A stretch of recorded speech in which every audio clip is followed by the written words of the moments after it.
आखिर बहू भी तो किसी की बेटी है। बेटी बस करो, देखो तुम्हारी माँ तुम्हें देखकर कितनी परेशान हो रही हैं। तुम बिल्कुल भी चिंता मत करो, मैं तुम्हें बहू नहीं बल्कि अपनी बेटी बनाकर घर ले जा रही हूँ। मैं भी एक बेटी की माँ हूँ।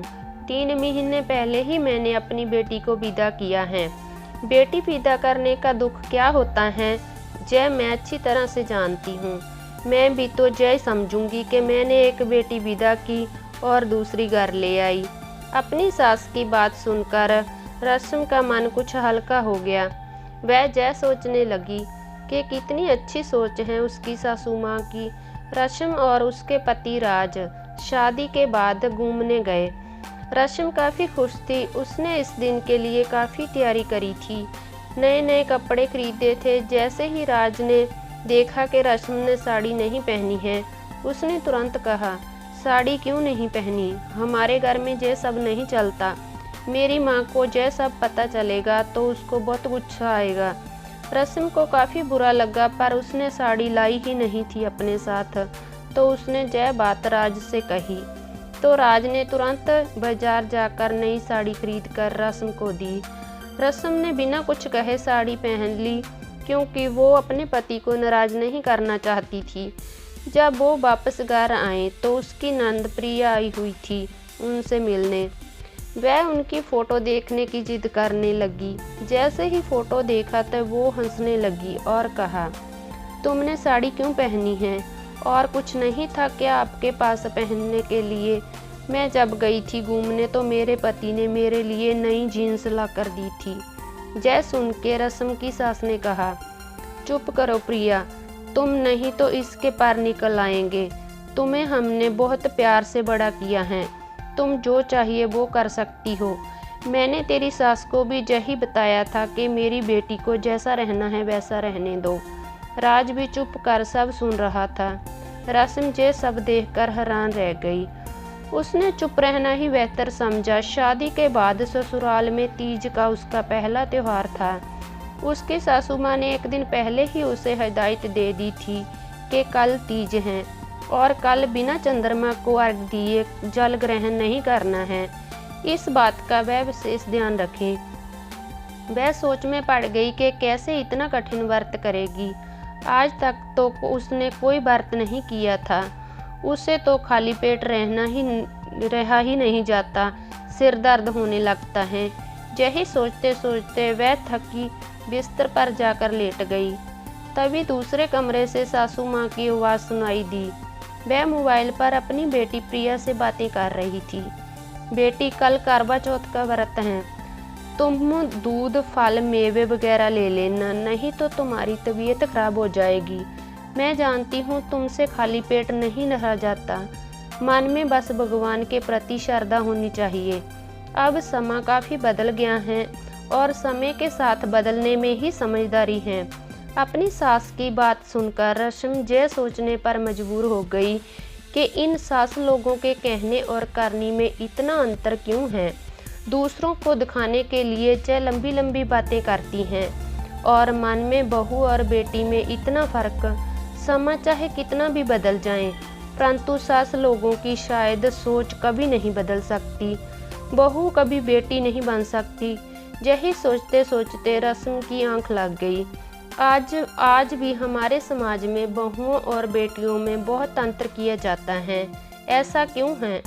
लोग यह क्यों भूल जाते हैं कि उनकी बहू भी किसी के घर की बेटी हैं और उनकी बेटी भी एक ना एक दिन किसी के घर की बहू बनेगी। एक ही घर में बहुओं के लिए अलग कानून बनाए जाते हैं और बेटियों के लिए अलग। बेटी अगर माँ को जवाब दे तो बोलते हैं कि अभी ना समझ हैं, और वहीं अगर बहू कुछ कह दे तो बोलते हैं, क्या तुम्हारी माँ ने तुम्हें यही संस्कार दिए हैं कि तुम बड़ों को जवाब दो? बेटी सुबह लेट सोकर उठे तो कोई बात नहीं, अगर बहू एक दिन लेट हो जाए तो सास का मुंह फूल जाता है। बेटी घंटों फ़ोन पर बात करे तो कुछ नहीं, दिन है उसके, और अगर बहू करे तो 10 बातें सुनाई जाती हैं। घर में कोई और काम नहीं है क्या? बेटी खुलकर हंस सकती हैं, नाच सकती हैं, गा सकती हैं। वही बहुओं को ऊंची आवाज़ में बात करना भी गलत माना जाता है।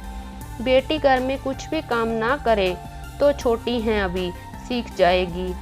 और वहीं बहू पूरा दिन काम करे, अगर उससे कोई काम ना हो पाए या गलत हो जाए तो बोला जाता है इतनी बड़ी हो गई, अभी तक काम करना नहीं आया। घर में जो बेटियां पहन सकती हैं वो बहुएं नहीं। उन्हें कहा जाता है कि बड़ों का लिहाज शर्म है या नहीं, और बेटियों के लिए बड़े आंखें बंद कर लेते हैं। बेटी ससुराल में खुश होती हैं तो खुशी होती है, और बहू ससुराल में खुश हैं तो खराब लगता है। दामाद बेटी की मदद करे तो अच्छा लगता है, और बेटा बहू की मदद करे तो जोरू का गुलाम कहा जाता है। बेटी जीन्स पहने तो खुश होते हैं, मॉडर्न फैमिली है, और बहू सलवार सूट भी पहन ले तो बेशर्म लगती हैं। बेटी को ससुराल में अकेले काम करना पड़े तो चिंता होती है, मेरी बेटी थक जाएगी। और बहू सारा दिन अकेले काम करे फिर भी बहू कामचोर कहलाए। बेटी को रानी बनाकर रखने वाली ससुराल चाहिए, और खुद को बहू काम वाली चाहिए। आजकल घर में बहुओं पर तरह तरह के अत्याचार किए जाते हैं। उन्हें उनकी मर्जी से जीने का अधिकार तक नहीं दिया जाता। लोग कैसे भूल सकते हैं कि किसी दिन यही सब उनकी बहन या बेटियों के साथ होगा, तो क्या वो बर्दाश्त कर पाएंगे? क्या हर घर में बहुओं और बेटियों को प्यार, सम्मान और अधिकार नहीं मिलना चाहिए, ताकि हर माँ बाप ये कह सकें कि हमने बेटी पैदा करके कोई गलती नहीं की। हर माँ बाप बेटी को विदा करने के बाद चैन की सांस ले सके। यह सोच कर के जितने नाजों से उन्होंने अपनी फूल सी बेटी को पाला है, उतने ही नाजों से बहू के रूप में ससुराल वाले उसे वही प्यार और सम्मान देंगे। लोग यह क्यों भूल जाते हैं कि बहू भी किसी की बेटी हैं, वो भी तो अपने माँ बाप, भाई बहन, शहर, सहेली आदि को छोड़कर आपके साथ नए जीवन की शुरुआत करने आई हैं। कोशिश करें कि बहू और बेटी में कभी फर्क ना करें, तभी यह दुनिया बदलेगी, समाज बदलेगा, और आपकी बेटियां भी ससुराल में आनंद से रहेगी। मत भूलिए कि आपकी बहू किसी की बेटी हैं, और आपकी बेटी भी किसी की बहू है। पूरी कहानी पढ़ने के लिए धन्यवाद आपका। कहानी कैसी लगी मुझे कमेंट में ज़रूर बताएं।